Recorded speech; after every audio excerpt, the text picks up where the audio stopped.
Hey, it's Adam Lovell from KnuckleTFUp.com. That is KnuckleTFUp.com. I'd appreciate your support. Please like and subscribe to this channel.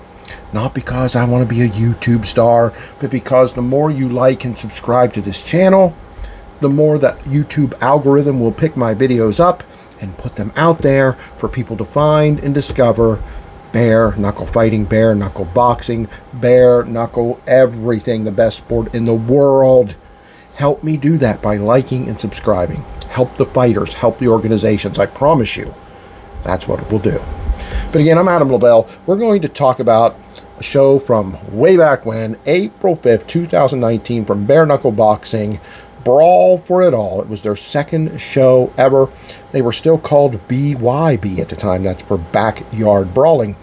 And you will notice that in these fights, and I don't mean to say that in an insulting way, but years ago like this, the fighting wasn't quite as exquisite as it is now. It wasn't quite as perfected. They didn't have major names signed to the organization. And look, I don't want to put these guys down from back when the organization first started. They were the lifeblood. They are what grew this sport into what it is today. They are.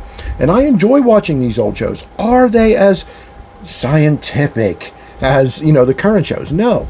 Do they have guys coming out of the MMA world as much? No. The major boxing world, the major kickboxing world? No. This is Backyard Brawling. It's the name of the show. Brawl for It All. This is a bunch of roughneck guys getting in there and beating each other's asses down.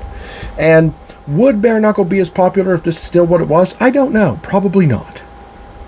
And again, I'm not calling this bad, but you will find, I'm going on about this because you will find people on social media who will laugh at and make fun of this era of bare knuckle fighting, of BYB. They are. Oh, this was hilarious watching this card. Oh, whatever, Skippy. I guess you're just the greatest bare knuckle fighter that ever existed, or the smartest bare knuckle fan that there has ever been, and you're here to critique shows and make fun of fighters who get in there in the trigon, which is what this is called back then still, even though it was a cage and now it's a ring. It was the trigon, the mighty trigon. This was the beginning of greatness of bare knuckle boxing that came to be.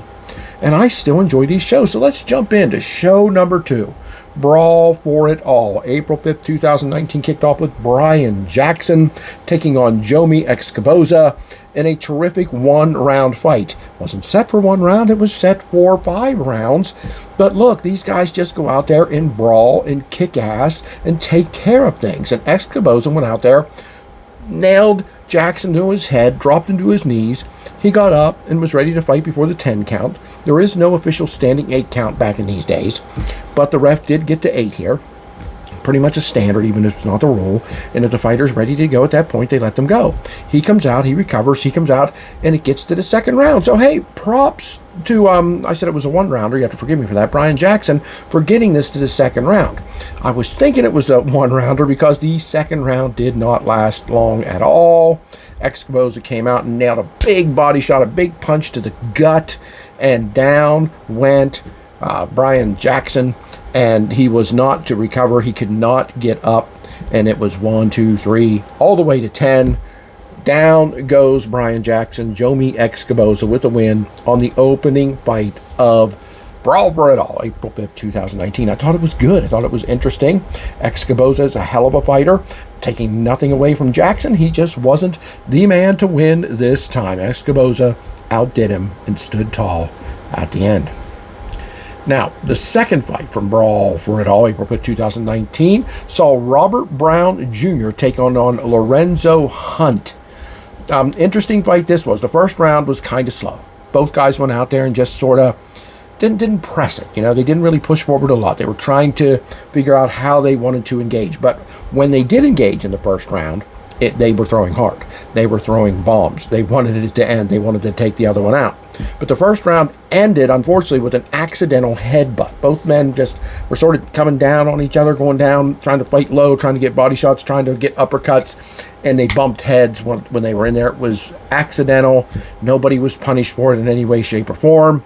But at the end of the first round, both of them were a little woozy from the headbutt, and huge flurries began the second round. The fight kind of came down to who had the most willpower and the best conditioning. It's really what this came down to. Hunt came out very strong in the second round, and he kept moving forward and knocked Brown down. Shortly after getting back up and wanting to continue, however, Hunt delivered a huge uppercut to knock Brown out and down for the win. He could not recover from that. This did go 2 rounds, but didn't go real far. Robert Brown Jr. goes down to Lorenzo Hunt in a very entertaining second fight of this show. We continued on here. The third fight of the night was Alfonso Fierson taking on Mike Trujillo. And this one was hot and heavy from the opening bell. No doubt about that. Both fighters comfortably advancing. Both fighters continuing to come forward here. Throwing hands, throwing hard strikes at each other. Mike Trujillo was the harder striker, though. I mean, taking nothing away from Alfonso Fierson at all. I've seen other fights of his. He's a good fighter, for sure. He just couldn't fight quite as hard. He couldn't throw his punches quite as hard as Trujillo.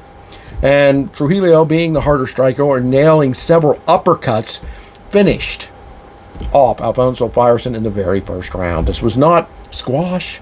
I'm not saying this guy was killed, that Fierson was destroyed. Not in any way, shape, or form. He fought well, only went one roundo, and simply, honestly, it was the power of Mike Trujillo that won this contest. No doubt about that. Then we had the fourth fight of the night, Brawl for it all, April 5th, 2019. Joseph Guillen taking on Joey Angelo. Okay, both of these guys look like beasts to me. Both of these guys came out here and look like badasses. And I'm not saying there are fighters who don't, but sometimes there are some fighters that don't look like they're in great shape, even if they are in good cardiovascular shape. Sometimes there are fighters, and I don't mean this offensively, they look like they just got out of the state pen, you know? Sometimes these fighters can be a little rough looking. Both of these guys were powerful looking. They look like gym rats. They look like guys who take training seriously. But Guillen came out throwing bombs that looked good. But Angelo countered. He was a particular counter. Like, it was a counter. He was counter-striking here, in other words. Like I said, Guillen came out just woo, woo, woo, wanted to win the fight. And he hit some of those shots, but a lot of them he did not. He missed a lot of shots. Angelo countered a lot of shots and really pinpointed where he wanted his shots to go and was successful at it, knocking Guillen down several times. And at 1 minute of the first round, Angelo knocked Guillen out cold. I'm talking like asleep. He knocked him out cold. Guillen was down. Ref didn't even have to count it. He's like, no, this guy is out. Joey Angelo gets the big win here in the fourth fight of this show. Very much enjoying it as it's going. I am, guys. This is solid stuff. Like I said, these fights are not something that today's fights look like necessarily, but they're still entertaining in their own right, and there's nothing wrong with going back and seeing where this wonderful sport came from. It may have came from the back streets. It came from the backyards. It came from the unsanctioned fights. And as soon as bare knuckle was sanctioned, it started to mold and shape itself into what we have today. But this was the beginning, and I don't see why you wouldn't want to watch it. Is it as good as today? No. But is it worthy of being seen and appreciated? Yes, in my opinion, absolutely. We are up to the fifth fight of the night from April 5th, 2019. BYB, which is now Bare Knuckle Boxing. Brawl for it all was a ladies' fight. LaToya Burton versus Christine Knuckle Stanley. I don't always shout out the nicknames. I should, because sometimes it's a much easier way to remember a fighter by their nickname than it is remembering their name. Not that their names aren't worth remembering. That's not what they need to be up in lights. I'm all for these fighters. But as I watch all these companies, and my God, I watch a lot. You know, Bare Knuckle Fighting Championship and Bare Knuckle Boxing are the best in the world by far. But there are others. You know, there's Prime, there is Bad to the Bone, there is Clan Fighting Championship, there is Top Dog Fighting Championship. There are a lot. So as I watch all these companies and enjoy and impressed by all of them, I sometimes struggle to remember names because there are so many names in these shows that I'm watching, right? But I'm trying my damnedest. But I will remember Christine Knuckle Stanley. I don't even know if she's still fighting. Again, this is back in 2019. But she dominated Burton here. This was just one-sided as it gets. She busted Burton's nose so hard and so wide open that she bled buckets. I mean, literally, I think you could have collected the blood that was spilled here in buckets. I'm not being hyperbolic. I'm not. Burton had to be told, that if she didn't start doing something in this fight, the ref was going to stop it. He's like, do you want to continue? And Burton's like, I have to. Now that was admirable. That was honorable. That was impressive. She was getting her ass literally destroyed. And she's like, no, I'm not giving up. I want to continue. And the ref's like, then start doing something other than taking shots. Somehow Burton survived the first round. She did. I think it's thanks to the ref. In the second round, Burton did charge out. She went into some flurries and tried to get and got some shots on Stanley. Stanley has a hell of a jaw. You got to give her that. But this didn't last long. Stanley took over again and completely dominated Latoya Burton until the ref just stepped in and was like, nah, not having any more of this. I've got to rescue this poor young woman, Latoya Burton. And Christine Knuckle Stanley, she challenges. She wants a title belt. She wants to move up. She's the best. She proved it tonight. Latoya Burton said she'd like a rematch, that she made a mistake, that she went 2 balls to the wall. That wasn't her words, but kind of, she's like, I came out here too strong, too fast, tried for a quick knockout when I should have taken my time. Maybe. Could you have stood better with Knuckles, Christine Stanley? Maybe. But I have my doubts. I mean, this was just domination from the second the bell rang. It really, really was. Next up was the 5th fight of the night. Now, I'm going to tell you, I don't want to make fun of anybody's looks. I'm 55 years old. My looks have changed a lot over the years. You wouldn't believe it if you saw some younger pictures of me. Maybe I'll throw one up here, but probably not. But this was Leo Pla. First of all, the name was like, really, his name's P-L-A? Pla? And nothing wrong with him for that. I've just never heard of anything like that. I don't know what nationality that is or anything. But Leo Pla was in here, and he's taking on Billy Martin. Martin came in 15-0. In bare knuckle. Now, I'm sorry, guys. Even if this isn't like it is today, 15-0 as a backyard brawler is still damn good. And this Paw guy might be in trouble. That's what I thought. The Martin looked better than him, facially, body-wise. He just looked like a fighter. His profile picture, he's holding 2 championship titles. Matter of fact, after this fight, he tells Paw, why don't we fight for one of my titles next, which should be interesting. Hopefully they do it. Martin stormed out of here. He started the fight with a Superman punch, for crying out loud. And within the first 30 seconds, he had thrown 3 or 4 Superman punches. And he hit Pla. Pla has one hell of a jaw. He's bleeding like a stuck pig, blood all over his face. But he's staying with it. He's not knocked down. He doesn't seem bothered. He's coming on strong. And I got to wonder if that got to Billy Martin a little bit. He didn't know what to do with a guy who was hit as many a time as he was hit and kept coming. He really didn't know what to do. Martin continued to try his flurries and his crazy offense, but Pla just stayed tough. Got his own punches in, some long shots, some overheads, some hooks, some uppercuts. These guys, it was a hell of a fight. It was a hell of a fight. Only lasted 1 round. And you're probably thinking, well, who won? Martin, the guy who's 15-0? Hell no! Leo Pla gets the win with body blows. Now, everybody knows if you can get a series of body blows, sometimes just one, if it's strong enough, or if you hit the liver or something, you can win. You will likely win. This wasn't a liver shot, sort of the solar plexus, but this guy just basically took shots to the dome, was bleeding, survived, and beat the guts out of Billy Martin, is what he did, with continuous body blows until Martin went down. The first one he got up from, the second one came quickly after. He could not get up. He could not recover. Unbelievable win for Leo Pla. I'm sorry, I just looked at him, and based on how they looked in the 15-0 record, I thought, well, I know who's winning this. And boy, I was as wrong gets. Unbelievable. Great fight. First round, but great fight. The 6th fight was the co-main event. It was Matt Delanois took on Jake Young. Matt Delanois took on Jake Young. Now, the last fight taught me that records don't mean crap, right? The 15-0 guy lost. But here, Matt Delanois and Jake Young was 26-4 in kickboxing. Now, I don't think it was Glory Kickboxing or any of the major companies. I don't think so. But he's 26-4. That's pretty good. But again, proofs that record don't mean anything. Delanois knocks Young down and out quickly. I think this was in the first minute of the fight. I didn't write the time down, unfortunately, but it was very, very quick. They were both swinging pretty good at each other. They were up close and personal, trying to see who could get the best of one another. A lot of times, that doesn't lead to a big win or a quick knockout. A lot of times, it just leads to both guys busting each other up a little bit and backing off, being like, whoa, okay. But no, Not this time. The 26-4 kickboxer, Jake Young, went down hard. I'm talking to Jake Young was out. The ref looked at him, just didn't count, called it. He was literally under the bottom rope, his head back on the apron of the ring, sleeping.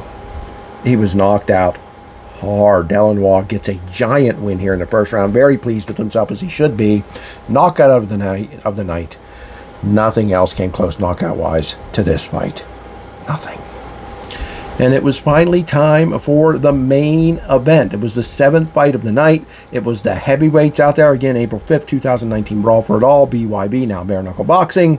And it was Bobby Brents went toe-to-toe with Josh Gormley. Gormley is 23-6 in boxing, with every one of those 23 wins being by knockout. He's also the great-grandson of Jack Dempsey. Damn, the great Jack Dempsey. And Gormley, actually, they started calling him Dempsey. His nickname is Josh Dempsey Gormley. And because we all know who Jack Dempsey was, you know, this guy wants to go by Dempsey, and so they go by the nickname. So Dempsey's in there, again, taking on Bobby Brents. Bobby Brents is sort of one of those bigger guys, but not thin by any stretch of the imagination, not fat. He doesn't have a bodybuilder physique at all, a little flabby there. But man, this dude came out pouring it on. It seemed like Bobby Brents realized or thought or believed, if I'm going to beat this Dempsey guy, who was up there, he was like 45 years old, I'm going to have to knock him out right away. I'm going to have to just go crazy. I'm going to have to be the bull of the woods, and I'm going to come out there and I'm going to knock Dempsey out right away. Now, Dempsey had a hell of a chin, took on brutal attacks from Bobby Brents. But Brents did get some serious shots in. Both men were bleeding badly, but both men have amazing chins. Neither one went down. Neither one looked shook. They just kept landing massive shots and body blows and head shots. Everything was great until the round was almost over. And then they said there was an accidental eye poke, that Dempsey accidentally poked the eyes of Bobby Brents. Now, far be it for me to call any fighter a liar, but when you watch the replay, you can see Dempsey's hand going down Brent's face, right? You can see that.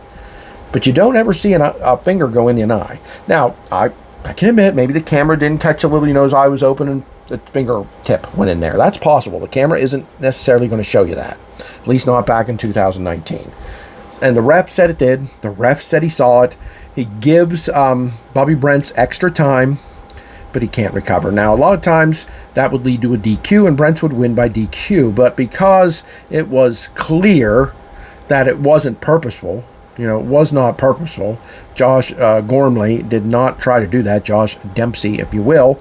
So this ends in a no contest after the first round.